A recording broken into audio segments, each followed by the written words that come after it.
It all begins with the soil. Before a single seed is planted, we need to understand the nutrient profile beneath the surface. We take a core sample from the top 8 inches, the critical zone for root development and fertilizer uptake. Pulling it up reveals the soil's true character. We're looking for moisture retention and organic matter structure. This sample goes to the lab. The results will dictate the precise blend of nitrogen and phosphorus needed for this specific acreage. A quick field test tells me the tilth is good. It crumbles easily, meaning the roots won't have to fight to grow deep. Hundreds of acres lie dormant, ready for the season. It's a blank canvas waiting for the machinery. It starts with raw power. This John Deere produces over 400 horsepower, necessary to pull heavy tillage equipment through compacted earth. The engine roars to life. We verify all systems are green before putting it in gear.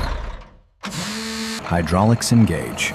We lift the heavy disc ripper to transport position, checking for any leaks or pressure drops. With thousands of pounds of torque, the massive tires grip the compacted soil, moving the rig into position. Time to break ground. We lower the discs to cut through the previous year's residue and warm up the seedbed. The concave discs rotate, slicing and mixing the topsoil. This incorporates crop residue, aiding decomposition. The shear force shatters the soil structure, eliminating compaction layers that could stunt root growth. Behind the machine, the chaotic ground is transformed into uniform dark ribbons of pilled earth. Precision is key. We rely on RTK satellite guidance to keep our lines straight within sub-inch accuracy, preventing overlap and waste. Next, we prepare the nutrient payload. Connecting the anhydrous ammonia supply requires strict safety protocols due to the high pressure. We pressurize the system. Maintaining the correct PSI ensures a consistent flow rate across the entire width of the toolbar. The injection knives slice deep, placing nitrogen 8 inches down, exactly where the corn roots will seek it out later. Liquid ammonia turns to gas instantly upon release, bonding with soil moisture to become plant-available ammonium. We must seal it immediately. These closing wheels pinch the soil shut to prevent the volatile gas from escaping into the atmosphere. Verification is mandatory. We manually check the depth to ensure the nitrogen band is safely below where the seed will eventually sit. Planting day arrives. The seed truck delivers our high-yield hybrid corn engineered for this climate. We strip the packaging. Speed is essential to keep the planter moving. Each bag holds 80,000 kernels, weighing about 45 pounds. Manual loading ensures we inspect the quality as we go. Breaking the seal reveals the treated seed. That pink coating is a fungicide and insecticide shield protecting the germplasm. We pour the seed into the central bulk fill system. Gravity and airflow will distribute these to the individual row units. The tank hits capacity. Ensuring we are full maximizes our runtime between stops. We lock it down. The system must be airtight to maintain the vacuum pressure required for seed transport. Graphite powder is added to the mechanical meters. It acts as a dry lubricant, ensuring the seeds flow smoothly without jamming. Checking the vacuum lines is critical. A leak here means skipped seeds and lost yield. Everything is green. We drop the 24-row planter. It spans 60 feet, ready to execute. Double disc openers lead the way. They cut a sharp V-trench, creating the perfect seed bed without disturbing the surrounding soil. Inside the meter, vacuum pressure holds one seed to each hole on the spinning disc. This singulation prevents doubles or skips. The vacuum cuts. Gravity takes over. The seed free falls down the seed tube, guided perfectly to the bottom of the trench. Precision placement is everything. We aim for 6-inch spacing. Uniformity now means uniform competition for sunlight later. The closing wheels follow up. They crumble the sidewalls, covering the seed and ensuring good seed-to-soil contact for moisture absorption. Behind the planter, the field looks pristine. The seeds are tucked in, invisible to the eye, waiting for warmth. and water. Trust, but verify. We dig up a random seed to confirm it's sitting exactly at 2 inches depth. Planting is done. Now, nature takes the lead. The sun rises on a new cycle of growth. To guarantee germination, we don't wait for rain. The center pivot irrigation system roars to life, slow and steady. The tower wheels inch forward, carrying the water supply across the quarter section. Overhead, the drop nozzles atomize the water. We need a gentle soak, not a heavy wash that could crust the soil. The moisture seeps down, activating the enzymes within the seed. The dormancy clock stops ticking. Underground, the seed swells and pushes. The surface crust begins to fracture as new life fights its way up. Emergence. The coleoptile spikes through the surface, pale and fragile. It seeks the light. Photosynthesis begins immediately. Upon hitting sunlight, the pale shoot floods with chlorophyll, turning a vibrant green. The solar panels open up. The second leaf unfurls, increasing the plant's surface area to capture solar energy. While the top grows up, the real work is happening below. The radical and lateral roots spread rapidly to anchor the plant. Row by row, the brown canvas turns green. This uniformity is the hallmark of modern precision agriculture. We monitor growth stages closely. At V2, we check for early vigor and uniformity. Scouting is constant. I'm looking under the leaves for any sign of cutworms or aphids that could threaten the stand. Weeds are the enemy. The self-propelled sprayer arrives with a 100-foot boom to eliminate the competition. High-pressure nozzles atomize the herbicide. We use a selective formula that targets broadleaf weeds while leaving the corn untouched. Surfactants help the droplets stick to the waxy leaves of the weeds, ensuring absorption. With the competition gone, the corn has free rein. The field enters a period of rapid vegetative growth. By V6, the plants are knee-high. This is a critical transition point, where the growing point moves above ground. The growing point is now vulnerable. Frost or hail at this stage can be fatal. We sacrifice a plant to inspect the nodal development. The spacing between nodes tells us about growth conditions. Brace roots emerge from the lower nodes. These prop roots will stabilize the plant against high winds as it gets taller. The corn is hungry. We return with the side dress rig to apply a second shot of nitrogen, right when uptake is highest. Coulters open the ground, and liquid nitrogen is streamed next to the root zone. Timing is everything. The response is visual. The leaves darken to a deep, rich blue-green as the nitrogen fuels protein production. The factory is built. The stalks are now thick and rigid, like bamboo, ready to support the weight of the ears. The canopy closes. The rows touch, shading out any remaining weeds and locking in moisture. Deep inside the whorl, the tassel forms. This is the male part of the plant, destined to produce pollen. VT stage. The tassel pushes out the top. The plant has reached its maximum height. The branches spread wide to catch the wind. It's time for reproduction. Millions of microscopic pollen grains are held in these anthers. As they dry, they split open. Pollen shed. A golden rain falls over the field. Each plant produces upwards of 2 million grains. Simultaneously, the female ear shoots out silks. Each silk is attached to a single potential kernel. Contact. The pollen grain lands on the sticky silk.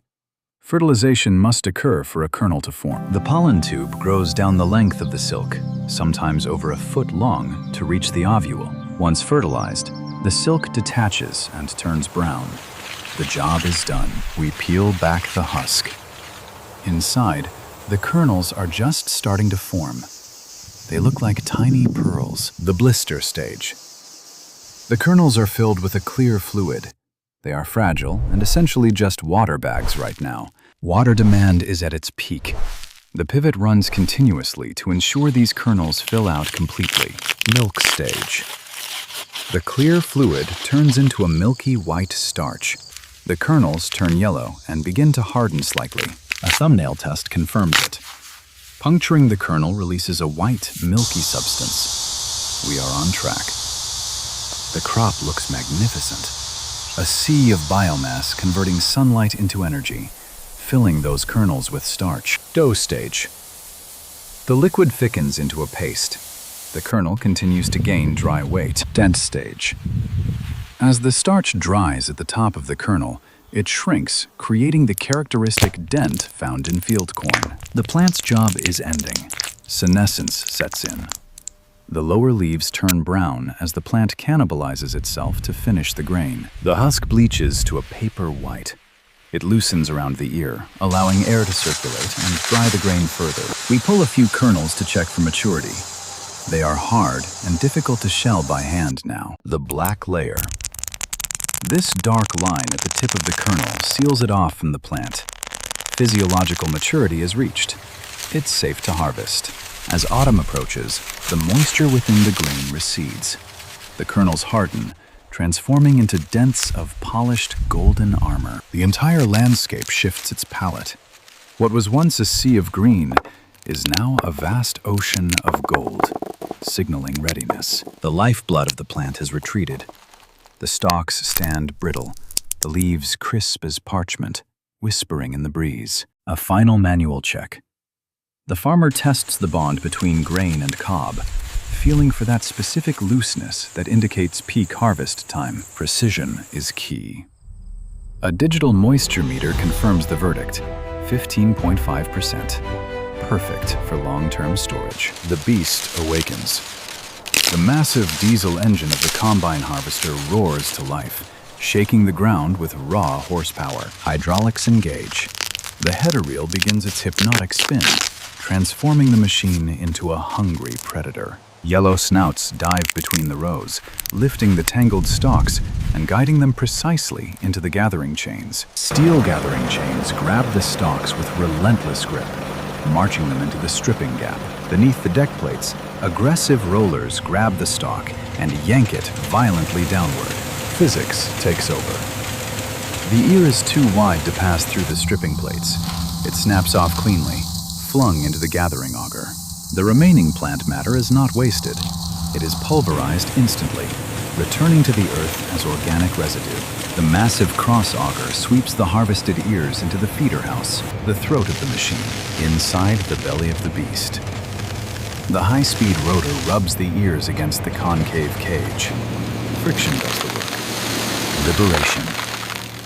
The golden kernels are stripped from the red cob, falling through the grates while the cob continues its journey.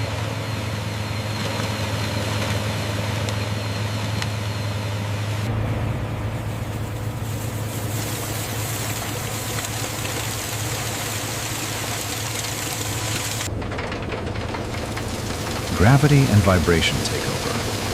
The mix falls onto the shaker shoe. Oscillating sieves sift the heavy grain from the light chaff. A powerful blast of air from the cleaning fan lifts the lighter husk and silk, blowing it out the back, leaving only the pure gold. The stripped red cobs, now useless to the silo but valuable to the soil, are ejected out the rear, completing the cycle. The clean grain elevator carries the prize upward, a vertical journey from the cleaning shoe to the storage tank. Inside the bin, it rains gold.